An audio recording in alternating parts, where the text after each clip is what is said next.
Beberapa hari yang lalu Guru Gembul bahas tentang Masjid Al-Jabar.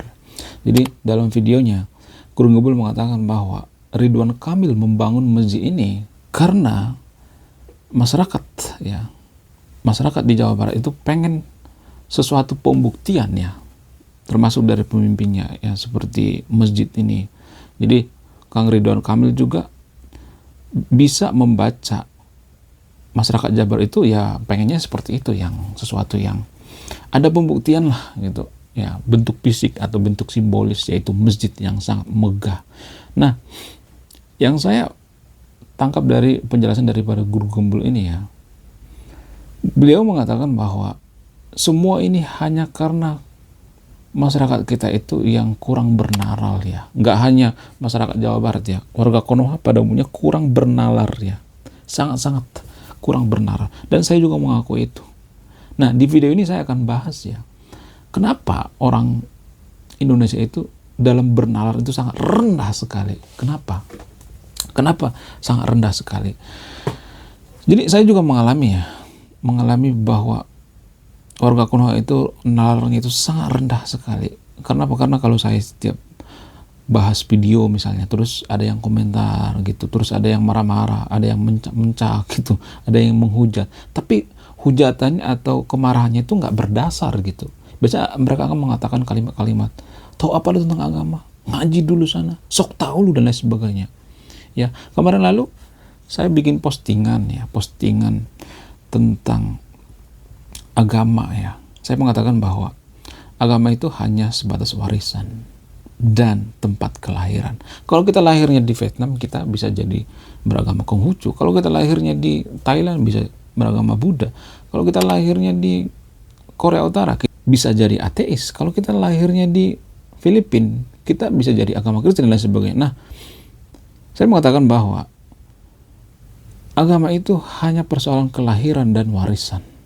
Jadi jangan terlalu bangga kalau sudah beragama. Banggalah kalau kita punya akhlak yang lebih baik daripada orang yang tidak beragama. Nah, di postingan itu banyak yang komentar ya, menghujat. Tahu apa lu tentang agama? Dan ada juga yang berkomentar, saya sudah pantau kamu, saya sudah pantau alamat kamu. Ada yang mengatakan seperti itu. Nah, yang saya bingung itu, kenapa orang-orang seperti ini nggak bisa gitu membedakan mana mengkritik, mana menghina. Saya kan bahkan saya nggak menyebutkan agamanya apa di postingan saya, tapi rata-rata warga Konoha ya, umat agama mayoritas di Konoha itu selalu merasa bahwa mereka itu disinggung, disindir gitu. Enggak, ini kan ke semua agama. Saya itu posting itu ke semua agama, bukan hanya satu agama doang. Tapi mereka ngamuk-ngamuk, saya akan cari alamat kamu ya, saya akan nyariin kamu. Ya, masalahnya apa? Kenapa nggak didiskusikan di situ aja? Kenapa misalnya nih lu nggak suka dengan apa yang saya katakan? Ya, bantah ya, kasih data yang lain. Oh, datanya ini lebih bagus, ini lebih akurat datanya. Bukan malah menekan kita gitu, menekan kreatornya supaya kreatornya nggak posting seperti itu. Kenapa? Apakah kalian segitu takutnya gitu kehilangan umat? Apa kalian mau warga Konoha itu bodoh terus diperbudak oleh apa? Diperbudak oleh dogma sehingga warga Konoha itu tidak berkembang ya, cara berpikirnya, kognitif dan lain sebagainya. Apa kalian mau seperti itu? Saya sama Guru Gembul juga sama. Guru Gembul juga kan sering diancam, dibunuh, dipersekusi. Saya juga seperti itu. Jadi saya mengalami seperti yang dialami oleh Guru Gembul ya. Jadi tolonglah yang nonton video ini ya teman-teman Muslim ya, kalau misalnya berargumentasi itu, mari kita menduelkan argumennya. Kalau misalnya saya memberikan argumen yang sangat susah dibantah, misalnya argumen yang sangat bagus, ya cari argumen yang lain dong gitu. Jangan malah menghujat. Ya kalau hujatannya saya pin, orang lain kan ngelihat agama Anda itu jadi jelek kan. Jadi seperti mencoreng agama Anda itu sendiri kan. Ya, karena agama mayoritas di Konoha itu mengatakan bahwa agama kita yang agama yang paling damai, tapi umatnya kok suka seperti itu, suka mengancam membunuh. Kan ini sungguh di luar naral gitu loh. Saya nggak habis pikir kok bisa ada seperti itu ya. Ada yang mengatakan bahwa agama kita yang paling damai, tapi umatnya suka mengancam, membunuh dan sebagainya. Kalau misalnya ada yang mengatakan bahwa itu kan umatnya, jangan pisahin dong ya, pisahin antara agama dengan umatnya. Ya justru agama itu mempengaruhi pola pikir umatnya, jangan salah. Agama itu sangat mempengaruhi pola pikir masyarakatnya. Agama itu mempengaruhi pola pikir umatnya. Karena banyak keputusan kita sehari-hari itu berdasarkan agama. Jadi sama seperti kasus daripada guru gembul ini ya, dalam videonya, saya melihat warga Konoha itu banyak yang nalarnya itu sangat-sangat rendah. Jadi kalau saya di posisi Ridwan Kamil juga ya, saya di posisi Ridwan Kamil, terus teman-teman saya misalnya atau masyarakat saya itu pengennya bangun masjid yang sangat megah seperti Al-Jabar, ya saya juga pasti bangun. Ridwan Kamil itu bangun masjid itu karena apa? Karena itu yang dimau oleh masyarakatnya. Ya makanya saya mengatakan bahwa masyarakat dengan pemerintah itu 11-12. Kalau masyarakatnya SDM rendah, pemimpin juga SDM rendah. Saya tidak mengatakan bahwa Pak Ridwan Kamil SDM rendah ya. Saya menempatkan Ridwan Kamil itu sebagai pedagang ya, pengusaha. Jadi Kang Ridwan Kamil itu ibaratnya pedagang nih ya. Terus dia ngedagang apa biar laku? Masyarakat yang pengennya seperti itu ya. Pemimpin juga sebenarnya berdagang. Dagang apa? Dagang ide, gagasan, kinerja. Itu yang mereka dagangkan. Mereka menjual jasa sebenarnya. Para pemimpin itu penjual jasa. Itu yang mereka jual. Kepemimpinan. Jadi kalau masyarakat kita tuh pengennya bangun masjid, misalnya 80% masyarakat Jabar itu pengennya bangun masjid, ya kenapa enggak, kan gitu ya. Jadi makanya saya katakan kita tidak akan bisa menjadi negara maju kalau masyarakat kita itu SDM-nya masih rendah, karena pemerintah itu produk daripada masyarakatnya. Kalau pemerintahnya misalnya nih, contoh misalnya Kang Ridwan Kamil bangun perpustakaan, kita bangun perpustakaan aja ya, nggak usah bangun masjid ya, kita bangun perpustakaan, maka masyarakatnya juga akan ngamuk. Ngapain bangun perpustakaan, kita malas membaca, gimana bangun perpustakaan? Kalau misalnya dibangun perpustakaan yang sangat megah misalnya ya, di situ di Jawa Barat misalnya, emang ada yang membaca ke sana? Enggak kan? Justru Kang Ridwan Kamil itu membangun masjid itu karena apa? Karena itu adalah kemauan daripada masyarakatnya, sesuai daripada kemauan masyarakat. Karena pemimpin itu ya penjual, pedagang. Konten kreator juga pedagang sebenarnya, mendagangkan jasa ya. Jadi kalau di antara sahabat yang video, kalau misalnya pala rajin membaca ya, semuanya rajin membaca orang Konoha, video seperti itu nggak bakalan laku. Ngapain? Kita nyarinya ke itu kok perpustakaan. Lu ngomong seperti ini juga saya udah tahu. Udah saya baca. Saya kan rajin membaca. Iya seperti itu ya. Jadi ini ada semacam simbiosis mutualisme ya. Ada semacam korelasi ya. Jadi masyarakat yang SDM rendah akan menghasilkan pemimpin yang SDM rendah. Kalaupun SDM pemerintah itu tinggi, maka nggak mungkin dia memberikan keputusan yang bertentangan dengan yang diyakini oleh masyarakatnya. Ini kan berkesinambungan. Kalau pemimpin itu tidak memberikan apa yang dimau oleh masyarakat, ya, misalnya masyarakatnya pengen bangun masjid yang megah misalnya, walaupun itu kurang efisien misalnya, kurang bermanfaat. Kalau masyarakatnya pengen seperti itu, kalau masyarakatnya pemikirannya irasional, iya, apa boleh buat ya kan? Sama seperti itu. Nah, yang jadi pertanyaan, kenapa nalar orang Indonesia itu sangat rendah?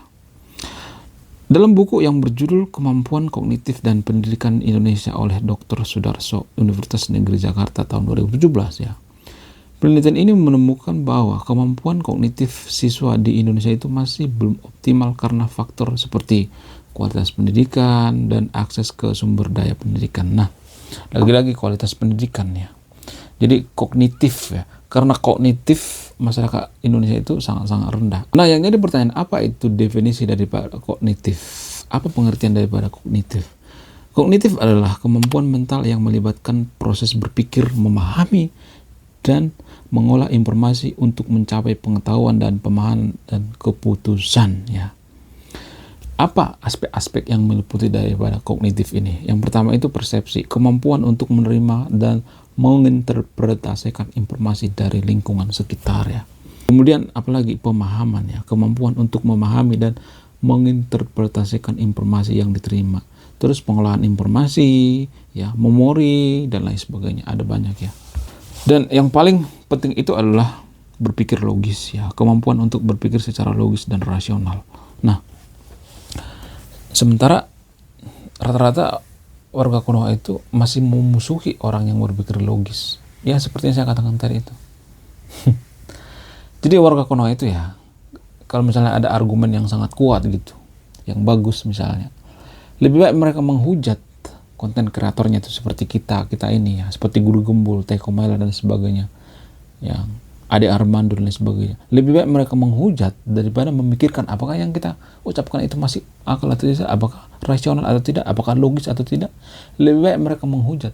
Karena apa? Karena rendahnya cara bernalar ya, pemikiran-pemikiran seperti ini yang menghancurkan sebuah negara, dan ini akan menjadikan Konoha semakin terpuruk ya. Dan ini membentuk semacam persepsi, prinsip dan tradisi ya. Kenapa Kang Ridwan Kamil itu membangun masjid itu? Apa alasannya? Karena kurangnya kemampuan kognitif ya. Kognitif masyarakat yang dipimpin oleh Ridwan Kamil. Kognitif masyarakatnya itu masih kurang ya, berpikir logisnya itu nggak ada. Ya, nggak terlalu logis berpikir. Berpikirnya juga masih sembraut ya. Ya udah, kita bangun masjid aja biar rakyat senang ya. Walaupun ada yang kelaparan, ada yang masih membutuhkan pendidikan dan sebagainya, bodoh amat. Yang penting kita bangun masjid dulu ya. Biar kelihatan wow gitu. Biar kelihatan bahwa kita itu kerja. Padahal bisa aja duitnya itu lebih bermanfaat, misalnya pendidikan, beasiswa misalnya, bangun perpustakaan misalnya, ya, bikin channel edukasi misalnya, mengedukasi masyarakat dan sebagainya. Tapi kan nggak masuk akal kalau kita bahas seperti ini sama masyarakat, kan masyarakat itu nggak nyambung. Jadi mohon maaf sebesar-besarnya. Saya semakin yakin bahwa IQ kita itu 78 rata-rata, bahkan di bawah 78. Dulu saya nggak terlalu yakin, tapi semenjak saya jadi konten kreator, saya membaca komentar, terus ada yang menghujat gitu, ada yang menggunakan kalimat-kalimat, awas ya, gue cari alamat lu ya. Ya, kalau dia kalah debat, main fisik gitu. Dan semenjak saat itu saya percaya, mohon maaf ya, kalau lu pada ngomong saya itu terlalu naif atau terlalu vulgar, isok aja, nggak jadi masalah. Tapi saya ngalamin sendiri gitu. Nggak cuma satu orang, banyak orang seperti itu. Jadi ini arusnya deras banget guys, deras banget. Banyak orang-orang seperti ini di Konoha. Aduh, luar biasa. Jadi kalau kita seperti ini, kemampuan kognitifnya itu sangat rendah, ya kita nggak bisa menjadi negara maju karena pendidikan kita.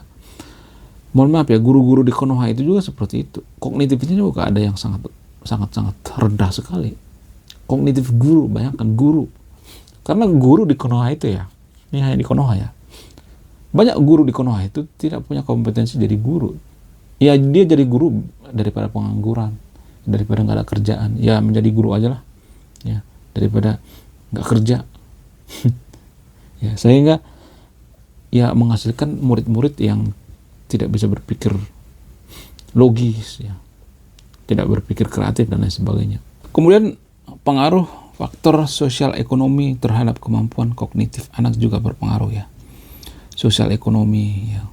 Jadi penelitian ini diteliti oleh Dr. Eni Pujiastuti Universitas Indonesia tahun 2015. Penelitian ini menemukan bahwa faktor-faktor sosial ekonomi seperti kemiskinan dan akses ke pendidikan dapat mempengaruhi kemampuan yang kognitif anak.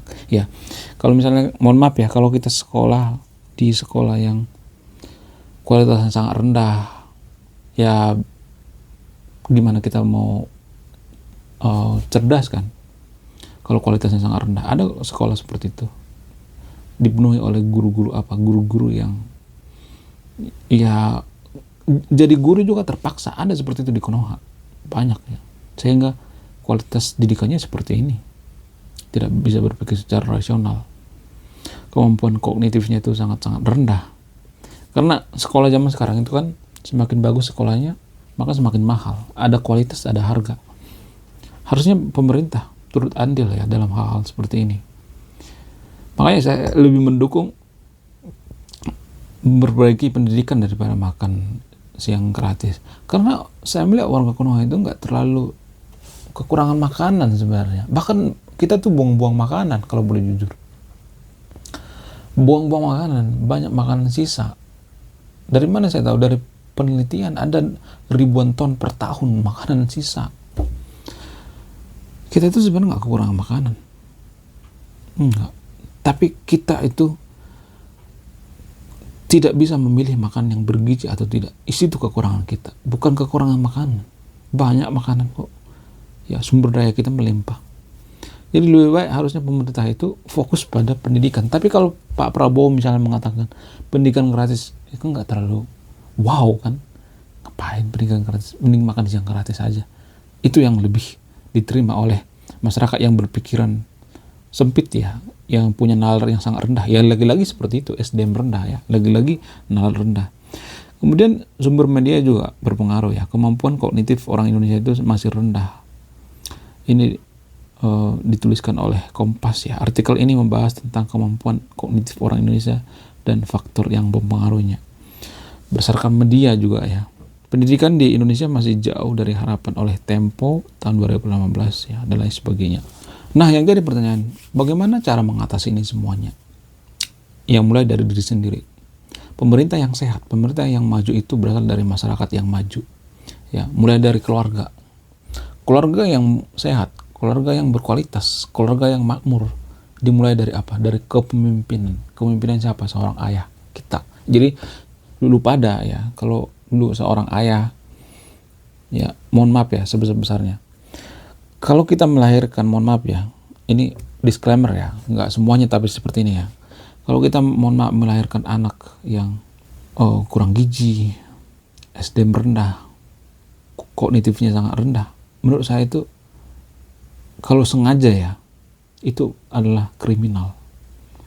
Karena apa? Karena kita harus bertanggung jawab ya kepada negara, kepada Tuhan, kepada semua hal. Kalau misalnya kita melahirkan anak itu kurang gizi, asal-asalan ya, mohon maaf kita bikin banyak anak tapi kurang gizi, kemampuan kognitifnya kurang, maka akan menghasilkan generasi-generasi yang ya kurang bernalar, generasi-generasi yang suka menghujat, yang tidak bisa berpikir secara rasional, akan menghasilkan seperti itu ya. Jadi kalau misalnya nih kita seorang bapak, usahakan kalau misalnya kita punya istri, selagi istri kita hamil itu jangan sampai stres ya. Kasih makanan yang bergizi, kasih buah ya. Gak usah mahal-mahal. Kasih ikan aja dulu, ikan kembung, ikan apa gitu. Biar nanti kalau anak kita lahir itu otaknya cerdas. Karena pembentukan otak itu mulai dari janin guys. Bayangkan dari janin sampai ke melahirkan. Kita harus menjaga dari situ. Tapi saya jamin orang Konoha nggak banyak yang kepikiran seperti nggak ada. Cuman orang-orang yang berpendidikan dan orang-orang yang kaya. Saya tidak mengatakan bahwa saya berpendidikan ya. Kebetulan saya sangat suka yang namanya membaca atau hobi membaca, sehingga kalau saya tidak mengeluarkan unek-unek saya di depan kamera seperti ini, mubazir ya, saya bawa mati pikiran saya atau buku-buku yang saya baca. Jadi kalau kita menghasilkan masyarakat yang SDM yang tinggi itu ya, kalau kita membangun suatu negara itu dimulai dari keluarga, dari kita seorang bapak, seorang ayah. Biar apa? Biar lahir masyarakat atau generasi yang SDM-nya tinggi. Jangan cuman SDM-nya yang asal-asalan. Mulai dari kecil. Kasih makanan yang bergizi. Ya. Nggak harus mahal-mahal. Yang penting makanannya itu jangan junk food ya. Apa itu junk food? Gorengan-gorengan. Ya. Saya melihat ibu-ibu masih hamil. Aduh, makan gorengan. Saya tuh paling anti ya. Makanya saya tuh dulu saya sering nasihati istri saya tuh, kamu jangan makan gorengan, kasihan bayi kita nanti. Kamu jangan makan gorengan. Gorengan itu nggak ada vitaminnya guys, selain tepung ya. Lebih baik kalau misalnya nih ngemil ya, ngemil makan yang bergizi dikit lah. Ya, kasih makan yang proteinnya tinggi. Jam sekarang nggak harus mahal-mahal. Ya, yang penting jangan makan junk food ya. Ya seperti bakso, mie ayam dan sebagainya, jangan kebanyakan. Kalau sekali-sekali nggak jadi masalah. kasihan anak kita. Kalau lagi hamil ya, kasihan anak kita. Nah, setelah lahir juga kita harus memberikan susu yang terbaik ya, ASI, dan iya, usahakan kasih vitamin yang bagus. Biar apa? Biar generasi penerus bangsa ini SDM semakin maju ya. Nanti ketika dia dihadapkan dengan gadget, sosmed, dia tidak nalarnya rendah gitu. Ya karena netizen yang nalarnya rendah itu biasanya orang-orang yang suka menghujat ya, yang suka mengancam dan lain sebagainya. Jadi kasihan ya, kasihan generasi kita, kasihan bangsa kita itu. Karena masyarakatnya itu kurang bernalar, kognitifnya sangat rendah. Oke, terima kasih sudah menyimak dan memahami video ini. Saya Rekono, salam rasional.